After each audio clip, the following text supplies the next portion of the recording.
Oke, Assalamualaikum warahmatullahi wabarakatuh. Selamat siang semuanya. Teman-teman yang selalu semangat mengikuti perkuliahan APB dan matematika komputasi nanti siang. Hari ini kita akan mengadakan presentasi dari dua kelompok, yaitu kelompok 6 dan kelompok 7, kalau saya tidak salah. Jadi dipersilahkan pertama untuk kelompok 6 yang membahas bab 3 terkait buku paket bisnis tool improvement. Silakan.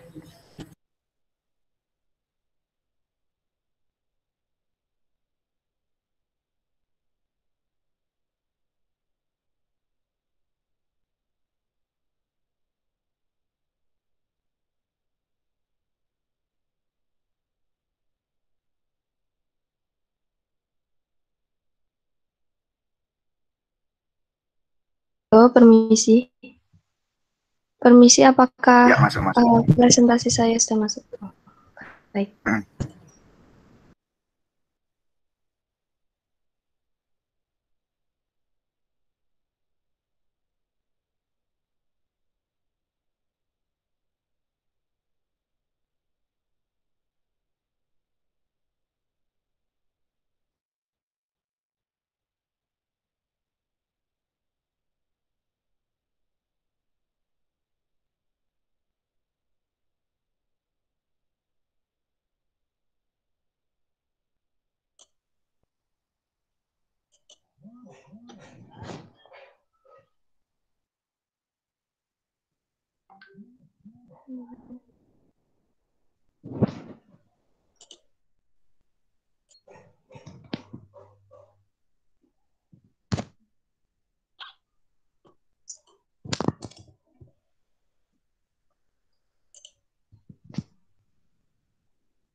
Perkenalkan, kami dari kelompok 6 akan menjelaskan tentang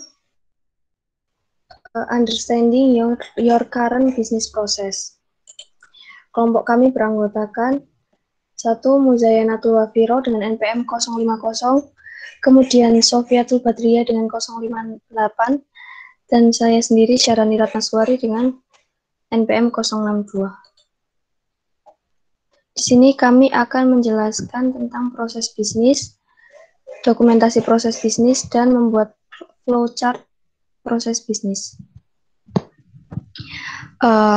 Proses bisnis adalah suatu kumpulan aktivitas atau pekerjaan terstruktur yang terkait untuk menyelesaikan suatu masalah tertentu atau menghasilkan produk dan layanan demi meraih tujuan tertentu.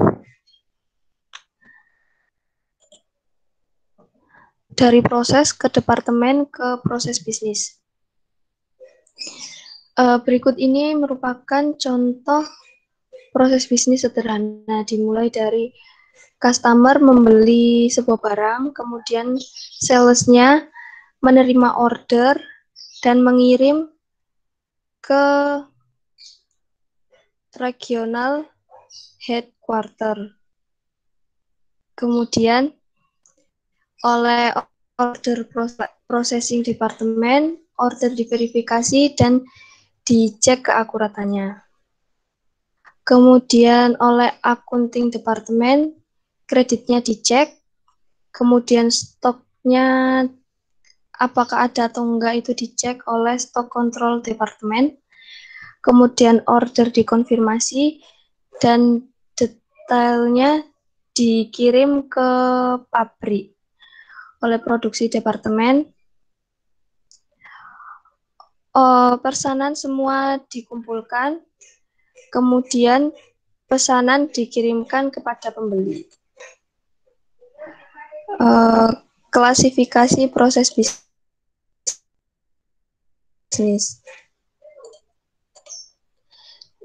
Di sini ada 3 klasifikasi proses bisnis, yaitu proses manajemen, ada proses operasional dan proses pendukung. Proses manajemen yaitu proses yang mengendalikan semua pengoperasian sistem. Kemudian proses operasional yaitu proses yang meliputi bisnis inti. Misalnya itu kayak iklan dan pemasaran. Kemudian ada proses pendukung, yaitu proses yang mendukung proses ini.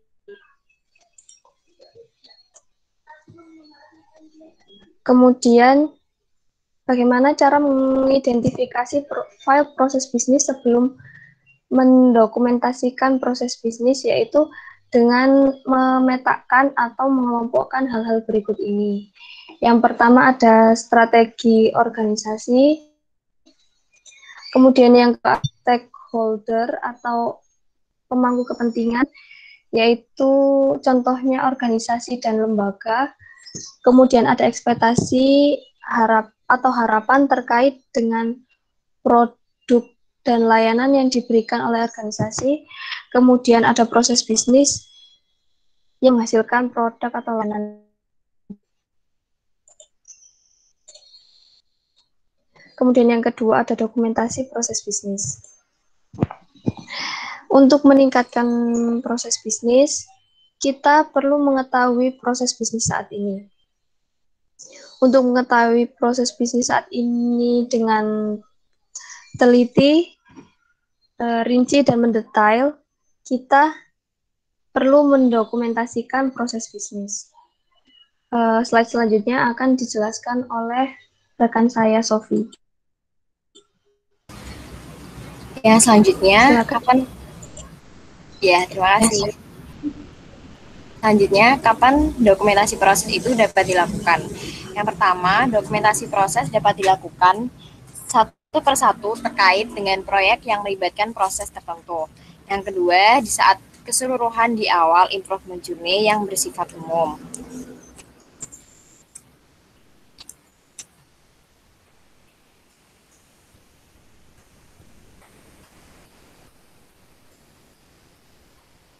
Nah, yang pertama itu dokumentasi proses yang menunggu proyek peningkatan.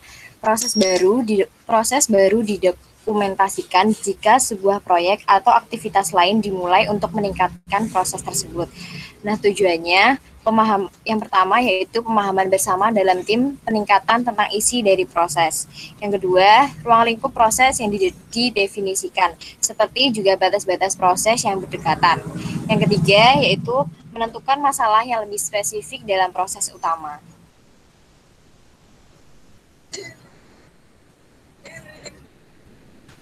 Yang kedua yaitu dokumentasi proses di awal. Dilakukan dengan melihat keseluruhan perusahaan dan dokumentasi seluruh atau sebagian besar dari proses bisnis. Keuntungan dari pendekatan ini yaitu terbentuknya perilaku positif dan motivasi peningkatan dengan melibatkan semua pekerja. Yang kedua, manajemen puncak memiliki gambaran umum tentang organisasi dan proyek khusus. Dan yang ketiga, dapat menunjukkan elemen proses individu yang dapat ditingkatkan. Nah, yang selanjutnya ada teknik pembuatan dokumentasi proses, yaitu terdiri dari 6, yaitu yang pertama relationship mapping, yang kedua traditional flowchart, yang ketiga cross-functional flowchart, yang keempat flowchart divided into process segment, yang kelima several leveled flowchart, dan yang terakhir flowchart statistik.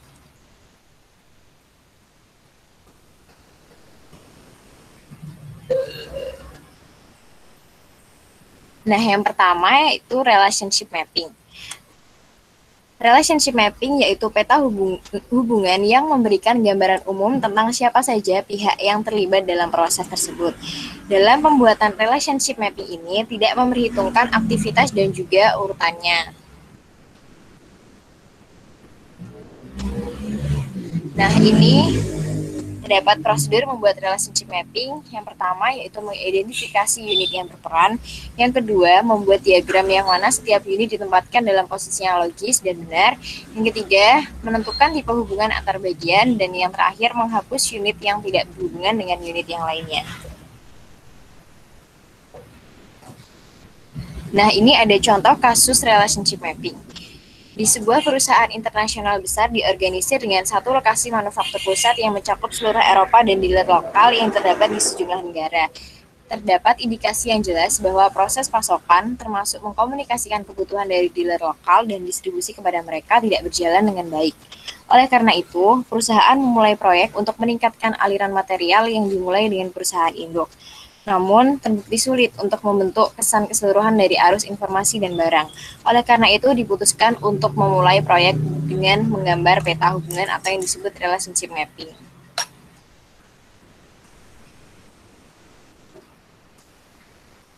Nah, ini dia contoh dari relationship mapping-nya. Tahap-tahapnya yaitu yang pertama, dealer lokal menggunakan konsultasi penjualan 2 kali setahun dengan konsumen utamanya sebagai dasar permintaan.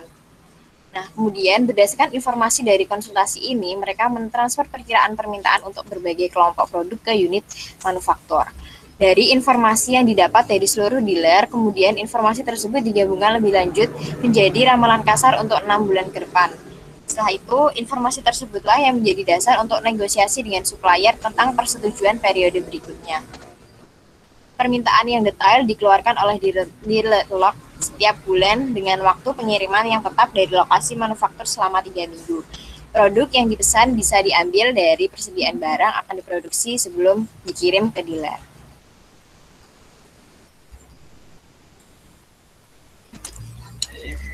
Nah, teknik yang kedua yaitu traditional flowchart atau bisa disebut juga flowchart.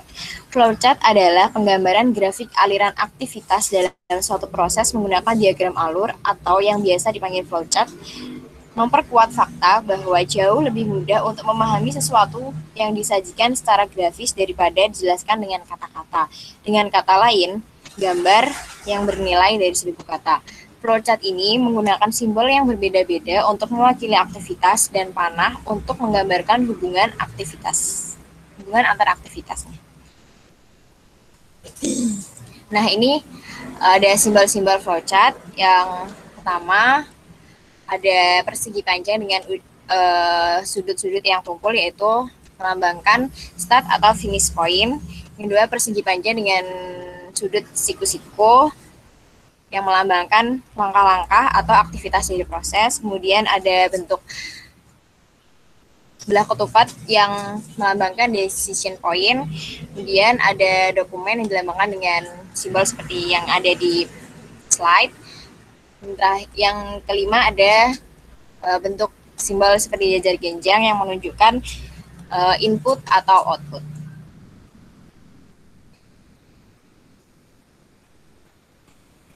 Kemudian ini ada contoh flowchart, yaitu untuk proses supply dalam memenuhi permintaan konsumen. Di situ ada startnya customer demand, yaitu permintaan pelanggan. Kemudian ke bawah ada proses ordering atau proses pemesanan. Kemudian ke bawah lagi ada customer order atau di data informasi permintaan pelanggan itu akan disimpan menjadi sebuah dokumen dan menjadi sebuah informasi. Kemudian di situ ada 2 cabang. Yang ke kanan yaitu procurement needs, yaitu kebutuhan pengadaan. Setelah itu kemudian diproses pengadaan. Setelah itu di bawahnya lagi ada menginput suku cadang yang telah diadakan di proses sebelumnya. Yang kemudian kita beralih ke bagian sebelah kiri, ada production plan, yaitu perencanaan produksi. Setelah direncanakan produksinya, ada proses manufacturing, yaitu proses manufaktur yaitu proses industri untuk membuat suatu barang dari suatu bahan baku yang sudah disiapkan dan sudah diinput dari procurement needs. Kemudian ada setelah diproses di manufaktur, kemudian menghasilkan output berupa produk dan kemudian diproses di proses delivery atau pengantaran, dan kemudian terakhir finishnya yaitu kepuasan konsumen atau customer satisfaction.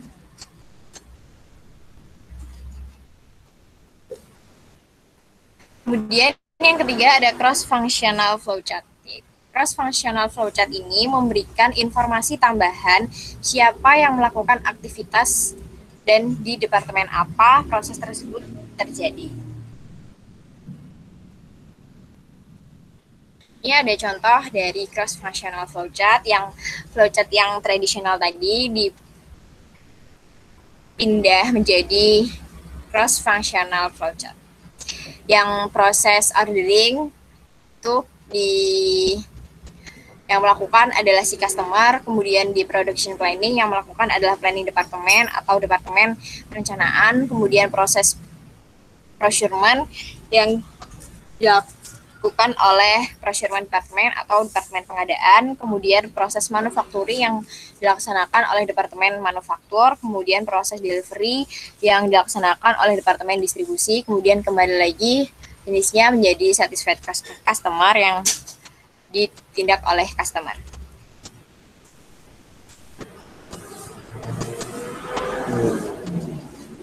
Yang slide selanjutnya akan dijelaskan oleh rekan saya, Muza. Oke, selanjutnya yaitu flowchart divided into process area. Nah, jika proses dalam flowchart panjang dan rumit atau banyak informasi lain yang ditambahkan pada diagram alir, mungkin menjadi sulit untuk dibaca. Nah, solusinya yaitu dengan membagi diagram alur menjadi area proses yang berbeda atau flowchart divided into process area, dan yang kedua yaitu membagi diagram alur menjadi beberapa bagian yang lebih kecil atau several level flowchart. Nah, ini selanjutnya.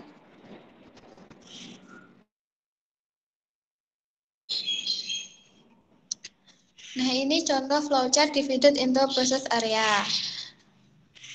Di sini terdapat 3 segmen berbeda, yaitu transportasi laut, koordinasi transportasi darat, dan aktual transportasi darat. Dengan menempatkan ini di dalam 3 persegi panjang terpisah, mereka dibuat secara logis dipisahkan dan masing-masing dapat dilihat secara terpisah dalam gambaran besar. Untuk proses dengan puluhan bahkan ratusan langkah ini cukup efektif karena ini hanyalah varian dari diagram alur tradisional. Lebih detail contoh penggunaannya belum disertakan. Langkah-langkah untuk membuat bagan seperti ini mirip dengan bagan alur biasa. Selanjutnya, several level flowchart. Kompleksitas diagram alir juga dapat diperbaiki dengan memecah bagan menjadi beberapa tingkat hierarki, baik untuk diagram alir biasa maupun lintas fungsi. Prinsipnya adalah tingkat atas hanya menunjukkan kegiatan utama yang diberi nomor 1.0, 2.0, dan seterusnya. Nah, yang pertama ada itu di dalam flowchart itu ada customer demand atau permintaan pelanggan, kemudian dilanjutkan ke ordering atau pemesanan, dan production planning yaitu perencanaan dari permintaan pelanggan tersebut. Nah, dari production planning dibagi lagi menjadi 2, yang satu yaitu procurement atau pembelian. Kemudian yang satunya yaitu manufacturing atau manufaktur. Dan setelah itu dilanjut ke pengiriman, dan yang terakhir yaitu kepuasan pelanggan. Nah, yang di procurement itu nantinya akan dijelaskan di flowchart lainnya. Selanjutnya, flowchart with statistik. Ini akan membuat flowchart lebih kompleks dari yang sangat diperlukan karena memasukkan pengecualian yang biasanya tidak dimasukkan dalam proses, menambah statistik atau bobot beban ke berbagai kemungkinan aliran dapat membantu untuk membuat proses grafik yang lebih mudah dibaca, dapat menggunakan gambar yang lebih detail atau bahkan foto. Selanjutnya. Nah, berikut langkah-langkah membuat diagram alur. Yang pertama yaitu menentukan batasan untuk proses bisnis yang akan dimodelkan. Kedua, mengidentifikasi kegiatan utama tingkat tinggi yang dilakukan dalam proses. Yang ketiga, membuat diagram alur secara grafis. Keempat, menyelesaikan masalah apapun sehingga model akhir benar-benar mencerminkan pemahaman yang sama. Dan yang terakhir, memeriksa diagram alur untuk setiap aktivitas tingkat tinggi. Selanjutnya. Contoh flowchart with statistics. Sebuah kantor cabang kecil dari sebuah bank telah memulai proyek untuk mendekorasi ulang kantor-kantor tersebut. Untuk menentukan tata letak terbaik dari kantor yang direnovasi, penting untuk memahami arus pelanggan di bank. Pertanyaan utama yang didiskusikan adalah berapa banyak kapasitas dan dengan demikian ruang untuk dialokasikan ke resepsi utama yang akan menjadi titik kontak pertama bagi pelanggan dan bagaimana menyusun back office di mana perwakilan pelanggan yang mengkhususkan diri di berbagai area akan ditempatkan. Banyak orang yang mengunjungi bank memiliki janji dan mereka hanya ditunjukkan ke kantor orang yang mereka temui. Selain itu, banyak yang memiliki permintaan yang dapat diselesaikan di ruang tunggu. Selanjutnya,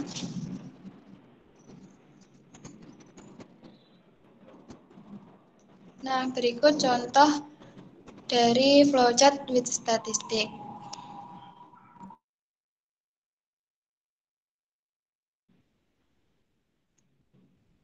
Paper and pencil or PC. Jika kita membuat flowchart, kita pasti bertanya-tanya media apa yang harus digunakan. Apakah lebih baik tetap menggunakan alat tulis dari kertas dan pensil atau lebih up to date dan menggambar di PC?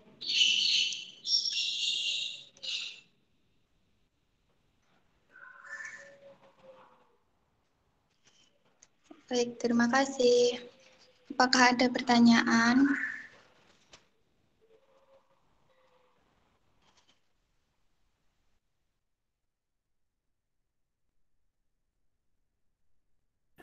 Mau izin bertanya? Iya, Hafiz, silakan. Oke, saya Hafiz Habib Firdaus, NPM 064. Izin bertanya, tadi kan sudah dijelaskan bagaimana cara mengklasifikasikan file proses bisnis ke dokumentasi proses bisnis. Nah, di sini saya belum begitu paham apa perbedaan file proses bisnis dan dokumentasi proses bisnis. Terima kasih.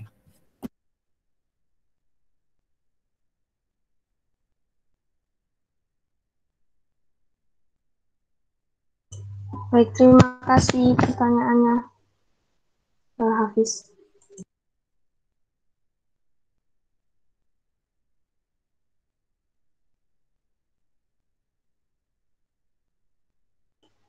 Apakah ada pertanyaan lain? Saya izin bertanya.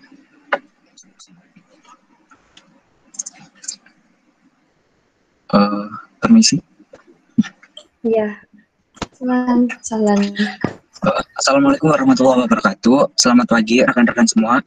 Di sini saya Muhammad Salan Amin, NPM 200820010072 ingin mengajukan pertanyaan. Tadi disebutkan flowchart with statistik memberikan gambaran lebih detail pada diagram alir yang ada. Nah, kapan kita perlu menggunakan flowchart with statistik itu? Terus lantas flowchart with statistik itu memberikan gambaran detail seperti apa saja untuk keuntungan perusahaan? Apakah semakin memudahkan dalam menganalisis proses bisnis atau apapun itu? Terima kasih. Wassalamualaikum warahmatullahi wabarakatuh.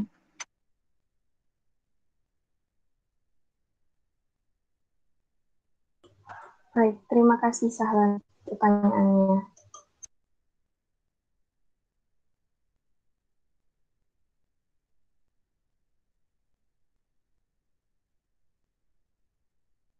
Baik, teman-teman, akan kami diskusikan terlebih dahulu.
Assalamualaikum warahmatullahi wabarakatuh. Permisi, saya Syahrani Ratnaswari, NPM 062, akan menjawab pertanyaan dari Hafiz. Pertanyaan dari Hafiz yaitu apa perbedaan file proses bisnis dengan dokumentasi proses bisnis? Jadi menurut kami dokumen yaitu cara yang digunakan untuk menyediakan dokumen dengan menggunakan bukti yang akurat dari pencatatan informasi. Kemudian file bisnis yaitu kumpulan dari dokumen-dokumen.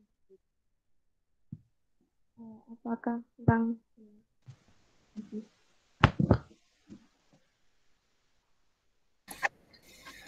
Suaranya tadi agak putus. Kayak tiba-tiba apa tuh? Gak jelas gitu. Berarti diulang. Baik, jadi dokumentasi proses diulang, nggak tahu diulang sekali lagi. Iya. Jadi dokumentasi proses cara yang digunakan untuk menyediakan dokumen dengan menggunakan bukti yang akurat dari pencatatan sumber informasi proses bisnis tersebut. Sedangkan kumpulan dari dokumen-dokumen informasi yang sudah dicatat oleh dokumentasi tersebut. Begitu menurut kelompok kami. Oke, makasih. Oke, terima kasih. Habis pertanyaannya.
Baik, saya akan menjawab pertanyaan dari Sahlan.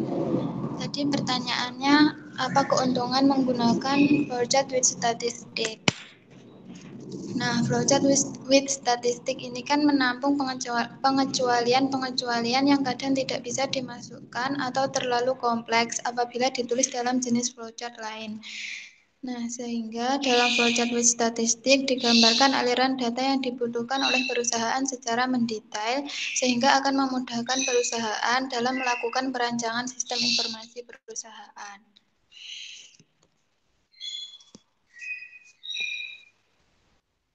Bagaimana, Sahlan?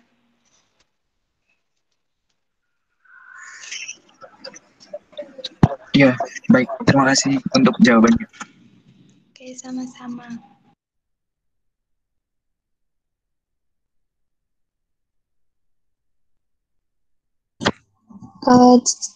Apakah ini sudah tidak ada pertanyaan? Kalau tidak ada pertanyaan, kami tutup. Mohon maaf apabila ada salah-salah kata. Kami dari kelompok 6 pamit. Assalamualaikum warahmatullahi wabarakatuh. Waalaikumsalam warahmatullahi wabarakatuh. Waalaikumsalam warahmatullahi wabarakatuh.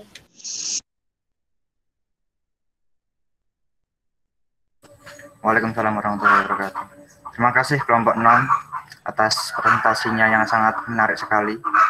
Sekarang langsung saja kita lanjutkan ke presentasi kelompok 7 yang membahas bab 4. Silakan kelompok 7.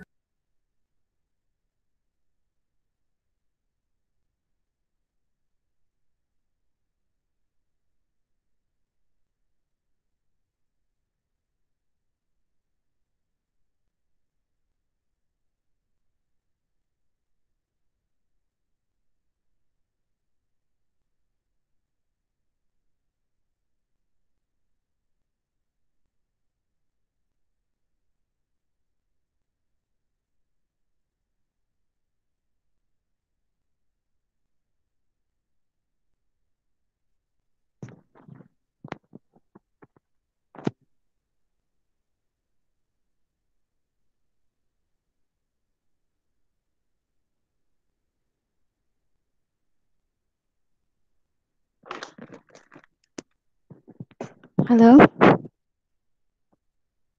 sudah masuk? Iya, masuk. Assalamualaikum warahmatullahi wabarakatuh. Perkenalkan, kami dari kelompok 7 yang beranggotakan Anastasia Zalzabila, NPM 2008, 2010039, Elwis Kaitsa Punaningsih, 2008, 2010063, Renanda Auzan Firdaus, NPM 2008, 2010051. Di sini kami akan mempresentasikan tentang bab 4, Using Performance Measurement in Business Process Improvement, atau menggunakan pengukuran kinerja dalam peningkatan proses bisnis. Materi yang akan kita bahas adalah the role of performance measurement in business process improvement. Yang kedua, implement a performance measurement system. Yang ketiga, performance indicator. Yang pertama yaitu the role of performance measurement in business process improvement. Peran pengukuran kinerja dalam peningkatan proses bisnis. Performance measurement, ukuran kerja adalah metrik yang digunakan mengukur program atau kinerja proyek.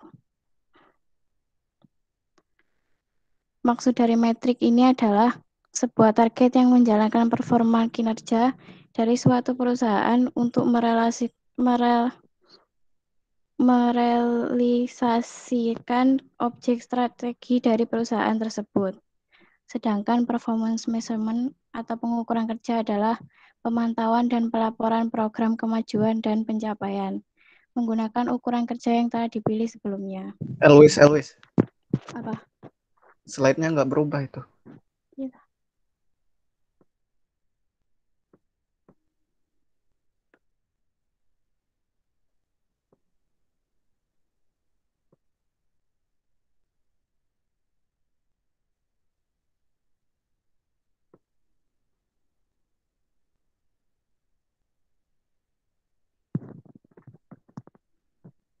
Sudah. Ya, sudah. Diulangi, tah. Diulangi dari awal.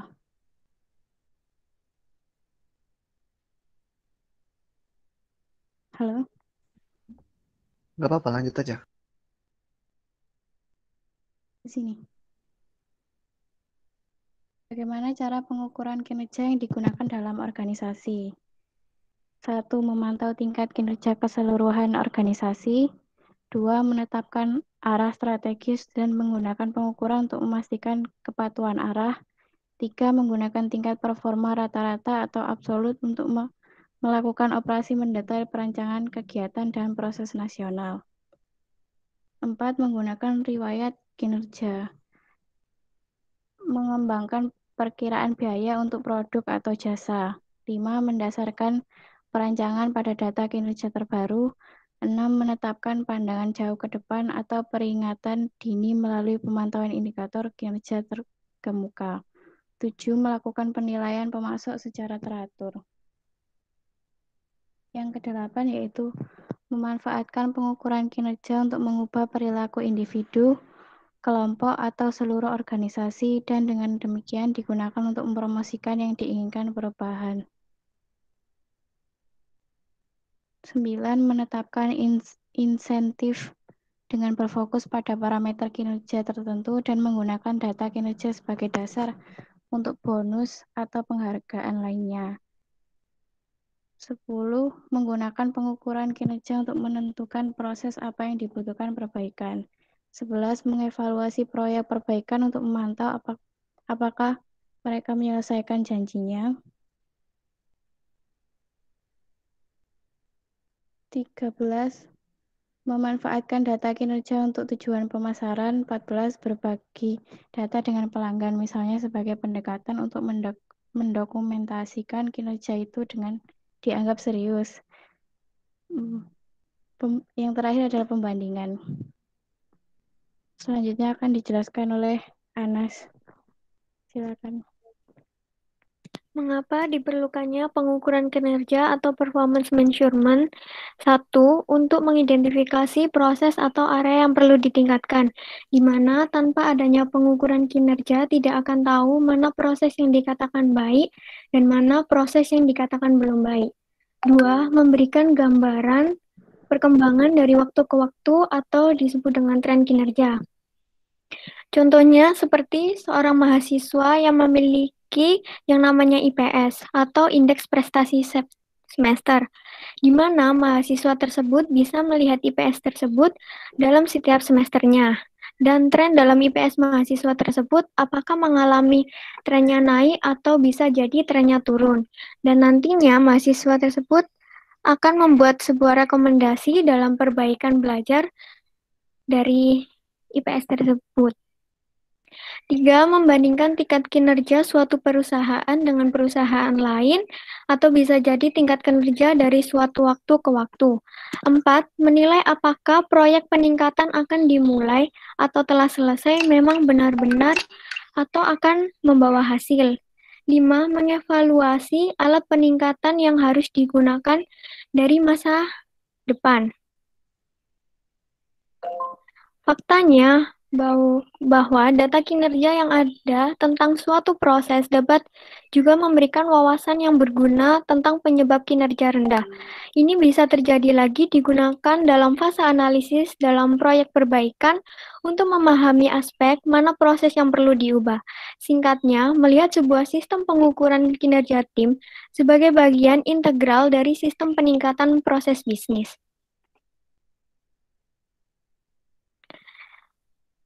4.2 Implementing a Performance Measurement System. Menurut Spitzer 2007, 10% dari sistem pengukuran kinerja adalah teknologi. Selebihnya adalah bagaimana sistemnya digunakan dalam konteks pengukuran, fokusnya, dan integrasi dan intravitas pengukuran. Menurut Anderson dan Fagerhaug 2001, terdapat 8 proses langkah untuk merancang dan menerapkan semua jenis sistem pengukuran kinerja, secara sederhana atau sangat kompleks. dalam sebuah proses merancang sebuah sistem pengukuran kinerja. 8 langkah merancang sebuah sistem pengukuran kinerja. Yang pertama yaitu memahami dan memetakan struktur dan proses bisnis. Dalam langkah ini, pengantar dari proses desain yang bertujuan utamanya adalah untuk memaksa, menetapkan untuk merancang sistem pengukuran kinerja untuk dipikirkan dan membiasakan diri kembali dengan organisasi posisi kompetitifnya dan organisasi lingkungan dan tidak sedikit. 2. Mengembangkan prioritas kinerja bisnis. Dalam langkah ini, di bawah pemangku kepentingan yang berdiri dan menyelaraskan pengukuran dengan kebutuhan mereka dan harapan. Ini identik dengan apa yang dibicarakan sebagai makhluk latihan pengantar untuk upaya perbaikan. 3. Memahami sistem pengukuran kinerja saat ini. Jika performance sistem pengukuran MENS sudah ada, maka langkah ini hanyalah sebuah meter meninjau apakah bagian ini dapat digunakan kembali di sistem baru. 4. Mengembangkan indikator kinerja.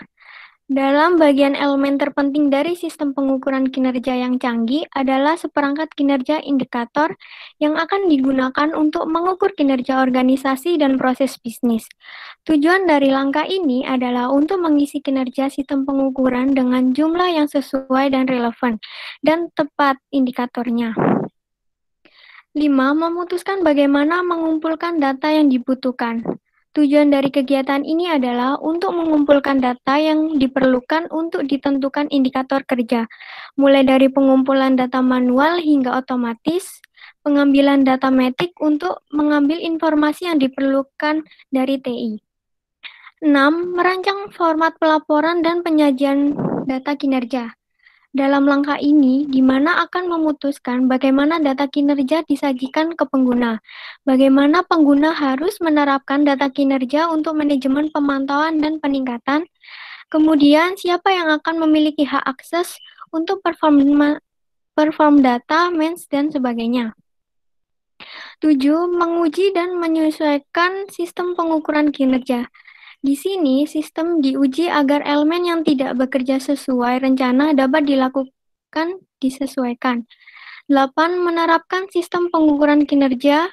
Pada langkah ini, sistem akhirnya digunakan secara resmi. Selanjutnya akan dilanjutkan teman saya, Renanda. Baik, di sini kita akan menjelaskan tentang performance indicator. Yaitu jenis-jenis pengukuran kinerja. Oke. Nah, yang pertama kita akan membahas perbedaan antara hard dan soft indikator. Yang kedua nanti ada finansial dan non-finansial indikator. Dan yang ketiga leading dan lagging indikator. Udah, lanjut. Nah, di sini ada perbedaan antara hard dan soft indikator. Perbedaannya yang paling mencolok yaitu hard indikator sifatnya kuantitatif, sedangkan soft indikator itu kualitatif. Hard indikator itu bersifat tangible atau nyata, sedangkan soft indikator bersifat intangible atau tidak berwujud. Contohnya hard indikator yaitu yang bisa diukur secara angka, contohnya waktu dan biaya. Itu biaya yang diperlukan untuk menghasilkan produk.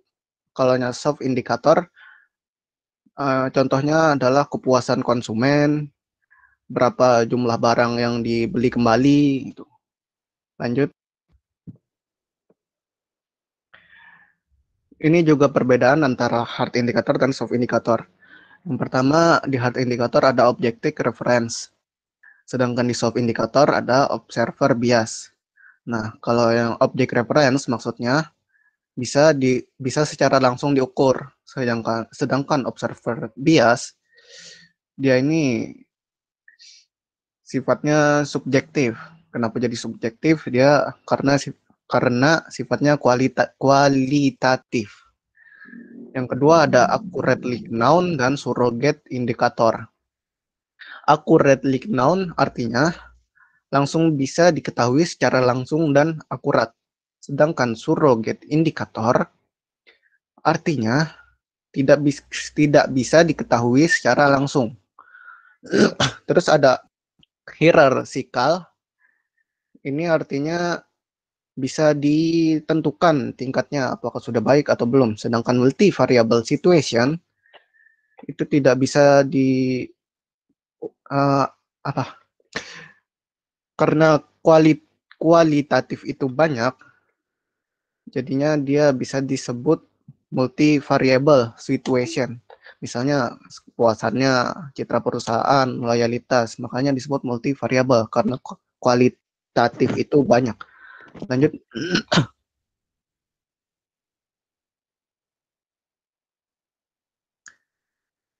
Di sini ada finansial dan non-finansial indikator. Bedanya sudah jelas ada di unit ukurannya. Kalau finansial indikator itu unit ukurannya menggunakan uang. Contohnya profit, keuntungan, kerugian, margin, dan lain-lain. Sedangkan non-financial indikator itu yang kebalikannya, yang tidak selain uang lah intinya. Misalnya delivery time, delivery precision, defect rate, atau berapa presentasi barang yang cacat. Terus next.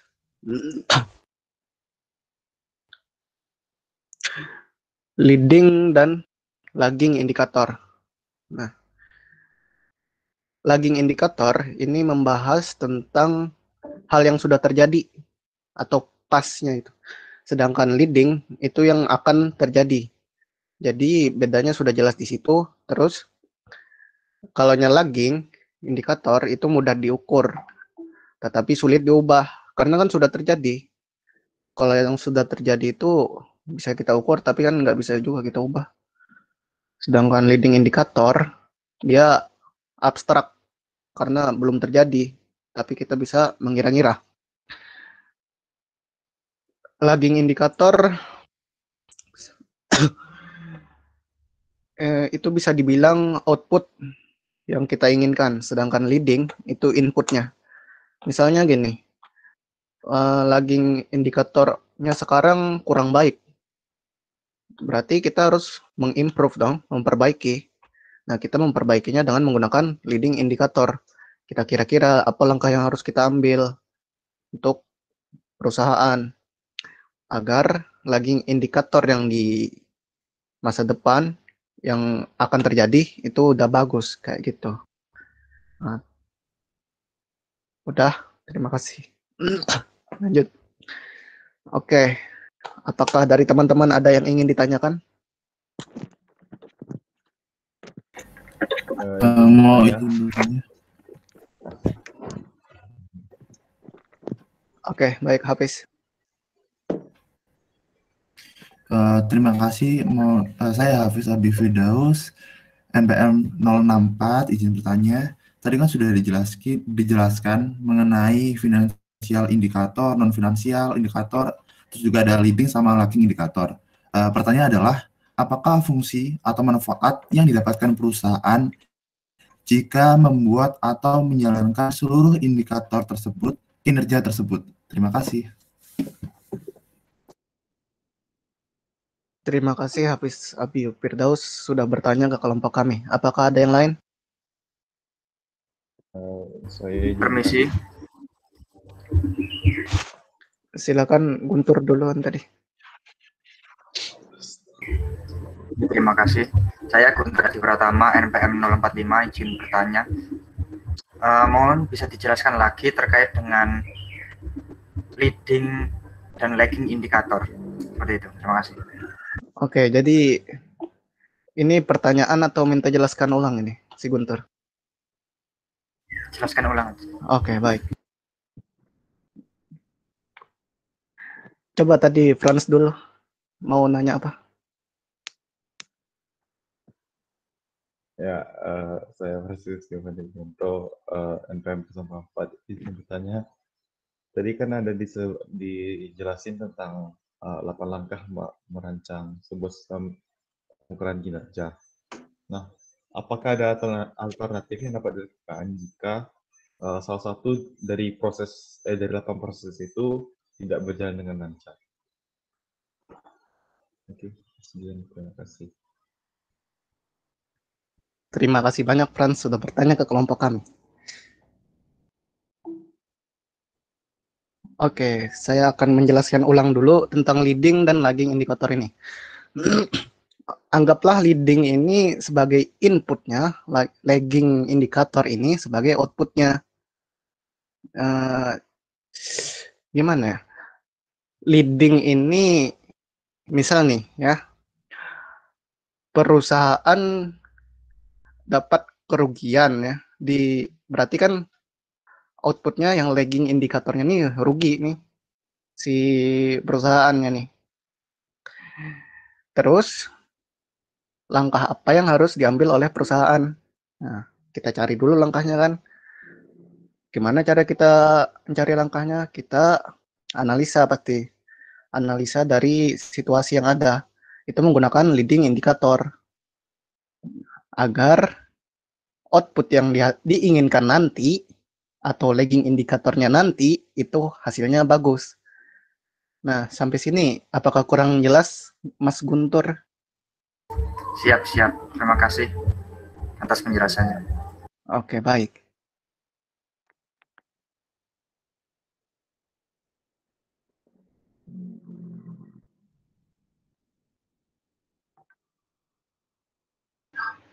Permisi, mau izin bertanya. Oke, silakan. Saya Gemintang Sarum Data NPM 20082010171 izin bertanya. Tadi kan sudah dijelaskan tentang pengukuran kinerja proses bisnis. Pertanyaannya adalah apakah ada kriteria untuk menetapkan pengukuran kinerja proses bisnis tersebut? Terima kasih.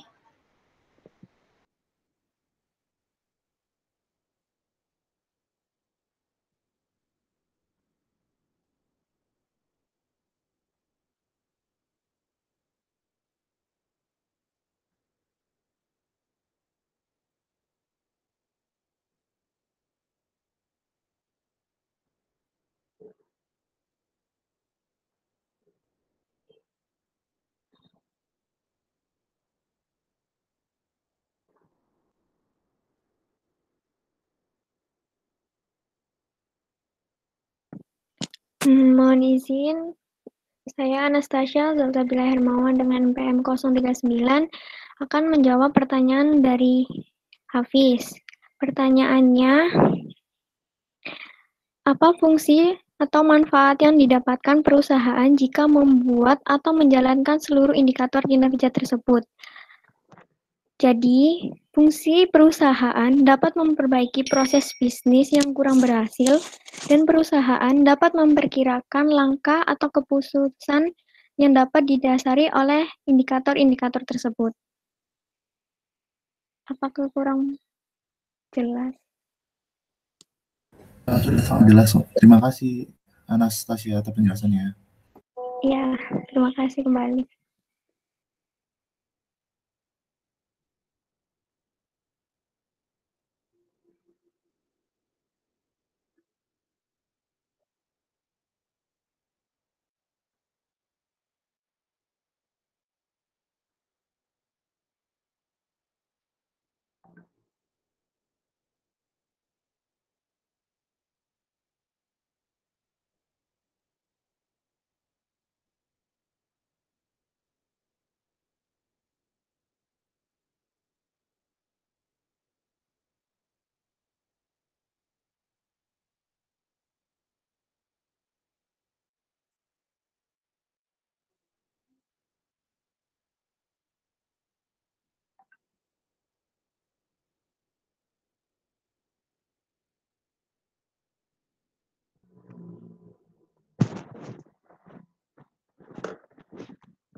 Halo, permisi saya mau menjawab pertanyaan dari Franz.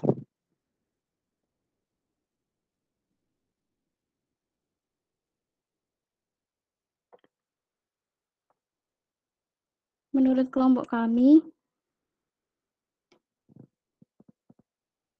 jika 8 step ini tidak berjalan lancar tidak akan begitu berpengaruh ke improving bisnis kita.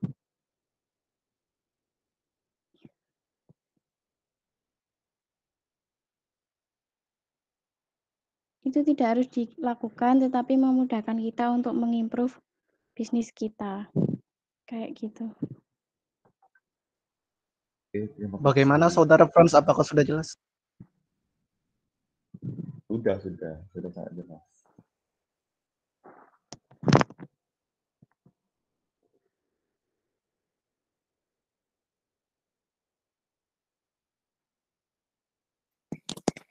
Di sini saya akan menjawab pertanyaan dari Gemintang. Pertanyaannya, apakah ada kriteria untuk menetapkan pengukuran kinerja proses bisnis?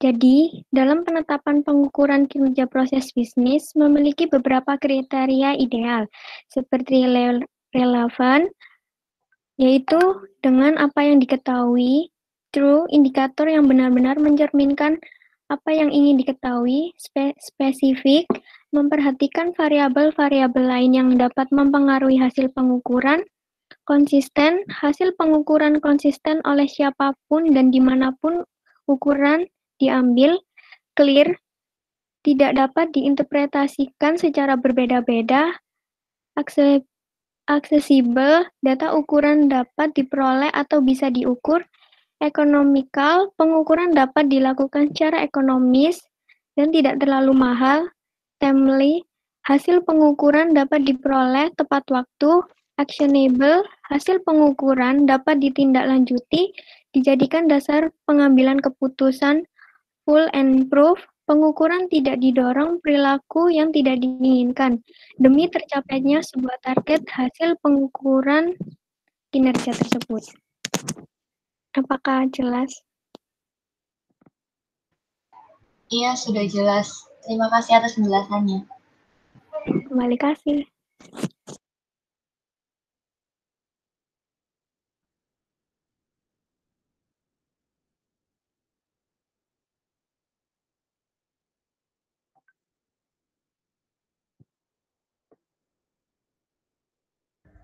Oke, karena sudah semua, apakah ada yang ingin bertanya atau udah nih?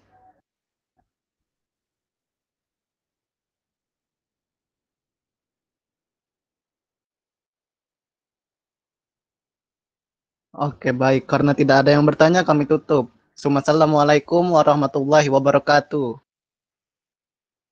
Waalaikumsalam warahmatullahi wabarakatuh. Waalaikumsalam warahmatullahi wabarakatuh. Oke teman-teman, untuk meeting analisis proses bisnis hari ini sudah selesai. Nanti bakal ada meeting matematika komputasi lagi. Tapi untuk yang ini kita akhiri di sini saja dulu ya. Jadi terima kasih sudah presentasi dan sudah bertanya. Dan Assalamualaikum warahmatullahi wabarakatuh. Waalaikumsalam warahmatullahi wabarakatuh.